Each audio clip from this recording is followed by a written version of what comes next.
Hello guys, welcome back to Tech Projects. I am back with another video. So in this video, we are going to see one of the most important thing in Android, which is shared preferences. So shared preferences has a lots of usage. Let us suppose you want to store some value for a particular sort of time. You want to store the theme of your device. So on that time, shared preferences will definitely help you. So in this video, we are going to see how to use shared preferences in a best way in Android Studio. So before starting this video, first of all, let's see a demo what we are going to make. So I open this application. This is the demo of shared preferences. So you can see when I open this application first time, it is showing me no data present, no data present. It consists to edit text and a button of save data. So let us suppose if I am typing something here. So I type here first time and I just type here 23. So when I type this and I click on save data, the data is saved successfully, and you can on the top you can see on text view is updated. So now let's close this application. After closing this application, I open this application again. So when I open this application again, you can see it is automatically showing me the data which I previously entered. So how this is happen? This is happen just because of shared preferences, because on that time I store all data in shared preferences, and now you can see it is showing me the button update data because it already contained data. So you can use your own data in any way, whenever, wherever you want, and how you want to use it is totally depend on you. I will tell you how to save, how to update, and how to read data from shared preferences. Now let's make a one more try. So I just typing a random thing and a random number and update data. So data is saved successfully. Now clear the app from recent, open this app again. So you can see latest data is updating here. So in this video we are going to see how to create this. So don't further delay, now let's start the video. And if you don't like the video till now, then please like the video, and if you don't subscribe to the channel, then please subscribe to the channel. So now let's start the video.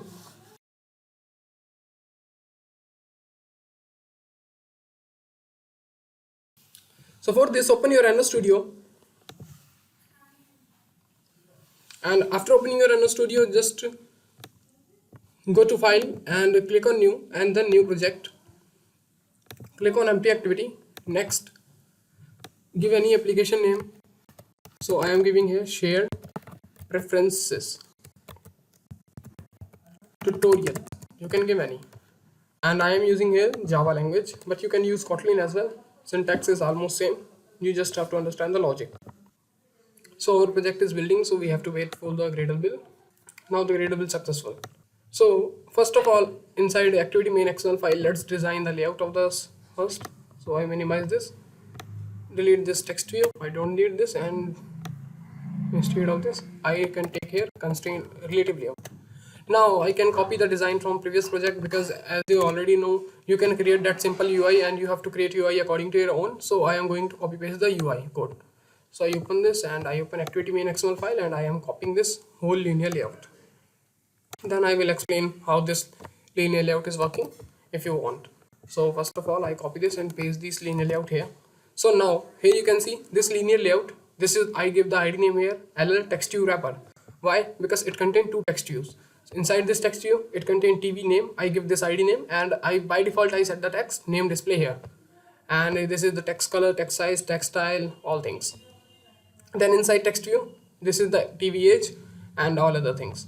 Now inside this linear layout, what we have two edit text and a button. So this is LL edit text wrapper, and I give margin and layout below. I set this below this text views.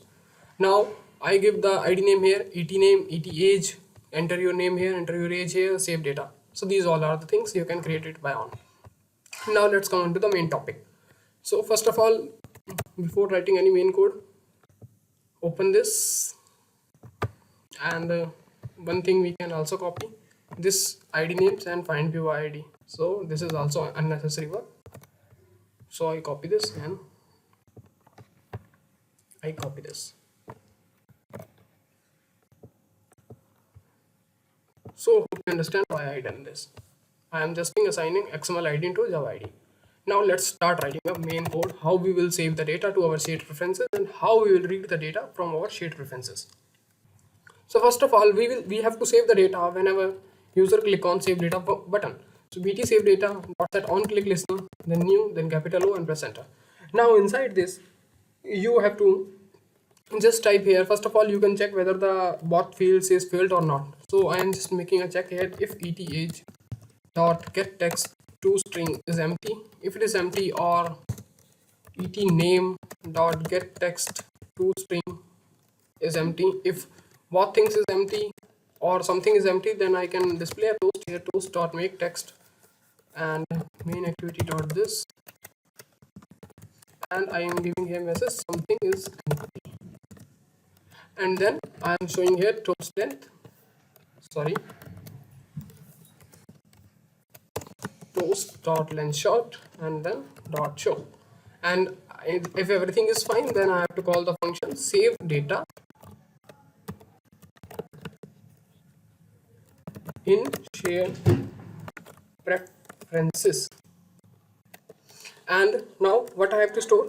I have to store age and string. So the procedure of storing the integer and storing the integer and the string is already same. We have to first convert the integer to string, and then we have to store this. So this is the way. So from our ready text we already have a string, so we don't need to perform anything. So I am just typing here eth dot get text to string and et name dot get text to string. You can also add a trim here to remove the extra space if it is present inside our data. Now we have to call this function, so create this function, and this function is created successfully. This first parameter is taking age and second parameter is taking name. I don't know why I just trim 1 and trim 2 from here and add a semicolon here. So now let's see the main working, how we will going to save the data inside our shared preferences. So first of all, we have to declare a variable for shared preferences type. So shared preferences. Now we have to get this shared preferences, or we can say we have to create the file. If the file is not present, then we have to create this file. So it will automatically create this file. Now you can create a file with any name.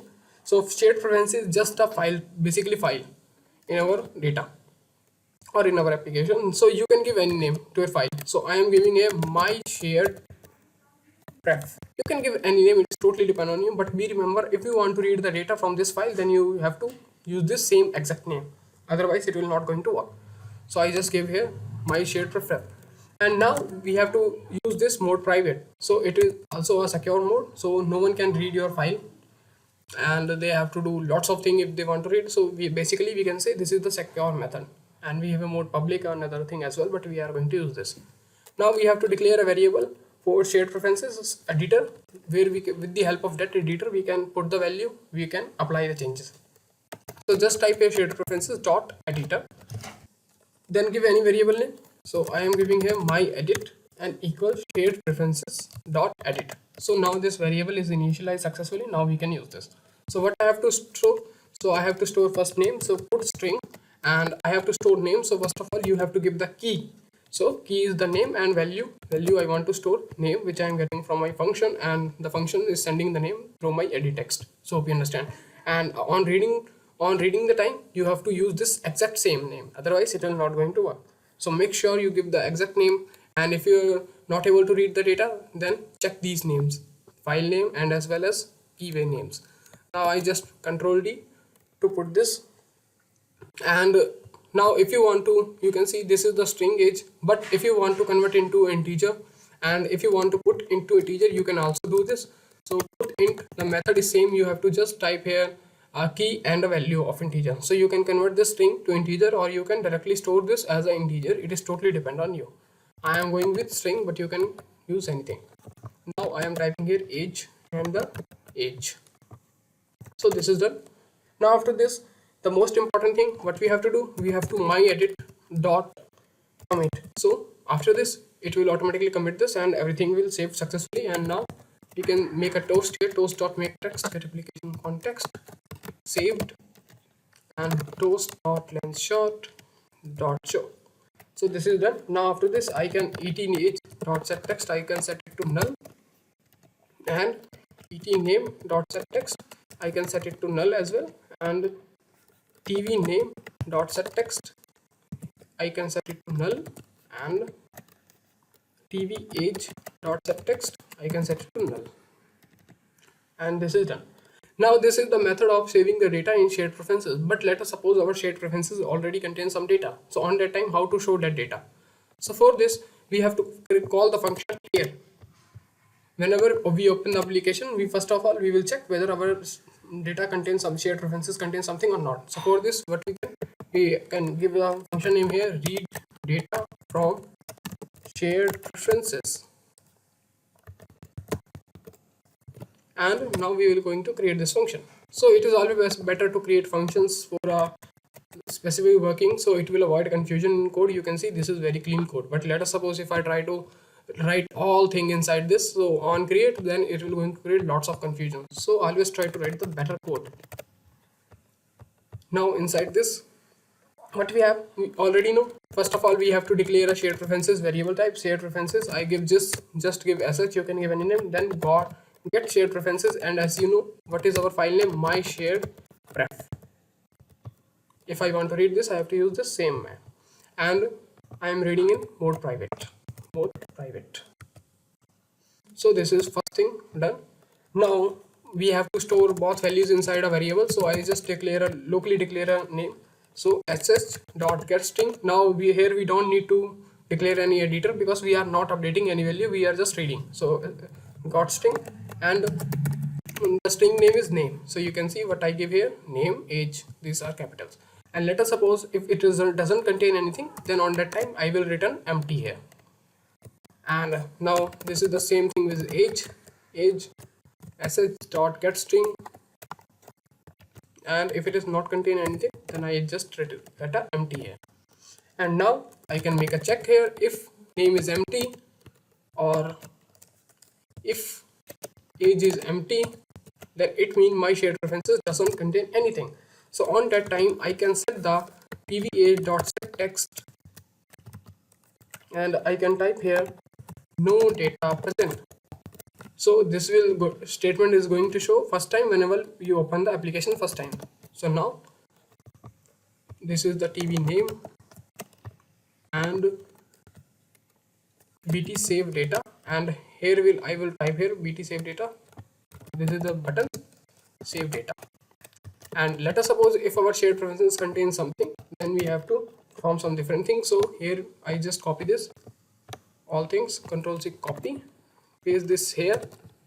So if my name variable, age variable contains something, I will show the age here. If my name variable contains something, then I will show the name here. And if it is contains something, then I will show the option of update data, because we are on that time we are going to save the data second time, so it is better to show the message update data. So now guys, our finally application is ready. Now it's time to check our app whether the app is working or not, and if it is working fine, then we will end this video. So I connect my phone and then I will press on run button and Gradle start building. So Gradle build successful, and it will going to install the application inside our phone. Application installed successfully. So there is some mistake happen inside our, so something is missing inside our application. So you can see text view is not showing no data is present, and also it is showing update data. So we have to see why it is happening here. So this is happening here because I write the code inside the if condition, and after this I write the code, I forget to type here else, because if the data is empty then I have to show this, else I have to show this, but I don't type any else here. So first of all it run this, and then it automatically run this because I don't type any condition for running this, so it automatically run this. And by default, if I try to get the data from shared preferences, and if it is not present, then I am getting empty here. So that's why you can see this thing has happened. So let's run this again. Just type else here, and so you can see I run the application first time and it is showing no data present, no data present. So just typing here tech projects and enter any age 457, save data. So data is saved successfully, but it is not showing on our text view. So why? So this is the second mistake which I done here. On TV name set text, I have to type here name instead of null, because I have to null the edit text, not text views. So this is the silly mistake again done here. So now let's run this again. But this time data is saved successfully, so it will going to see, you can see it is showing the previous data. So hope you understand, our application is working fine. These are just a silly mistake, and logic is working fine. Now let's add some different value. So I am typing as just different and number 3466 and update data. So data is updated successfully. So clear this application from recent. So this is the shared preferences tutorial app. I open this, you can see it is working fine. So I hope guys you learned something new in this video. If you have any question, if you have any query, just comment down below. I will try to give the answer of every comment. Please like the video, please subscribe to the channel, and please share the video. If you have any question, just comment down below. Thank you. See you soon in next amazing video. Thank you.